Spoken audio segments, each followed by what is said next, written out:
কাউকে অতিরিক্ত বিশ্বাস করলে সে কিভাবে বিশ্বাসের সুযোগ নেই ভিডিওটি না দেখলে বুঝবেন ডাল না। ডাল তাড়াতাড়ি তেল ডাল। তুই এত দেরি করে আসলে কেন? তোরে আমি কলাম একটু তাড়াতাড়ি আয়। তুই আসলে আমি একটু চা খাতে যাবো, তা রইলো না তো। এ দাঁড়া, এটা ঢালিস নে, এর একটা কাজ আছে, কাজ করতে হবে। ডালবো না কেন? আমি তোর উস্তাদ না, তুই আমার কথা শুনিস না। আর মহাজন আসি যদি শোনে তুই তেল ঢালিছিস, কবি দুয়া বোতলে তেল ঢালিছিস, ঠিক আছে? আর গাড়ি তো তুই চালাবি, এত তেল তো তুই পুরাই পারবি না। আর এই কথা যেন কারোর কবি নেই। ওই তো বাইরে জানে থাকতে গেলাম, সেই জায়গায় রয়েছে। ভাই তাড়াতাড়ি বোতল ধরেন আর টাকা দেন। টাকা দেরি করলে তাড়াতাড়ি জানে, লোকজন দেখি ফেলবে ভাই। আর ওই কচি কি রাজুর দোকানে বোতলটা আপনি রাখি দেবেন, ঠিক আছে?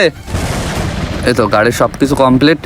তুই আস্তে আস্তে টুকটুক করে চালা, আমি একটু চার দোকানের চা খাইয়ে আসি, ঠিক আছে? উস্তাদ স্ট্রাইকে পার আমি নিতে পারবার না তাহলে? কানের নিচে মারবানে থাবা, 6 মাস ধরে কি শিখেছিস তুই? পারবি নি। টুকটুক করে গাড়িটা উঠোই ফেলাছিস। ও ভালো কথা, ওই ম্যানেজারের তো একটি খেতার লাইন করেছি। আর যদি মহাজন আসে তুই টুক করে আমার একটা মিস কল দিস। তুই মিস কল দিলে আমি আশেপাশে জানাই থাকি, গাড়ির কাছে আবার চলে আসবানে।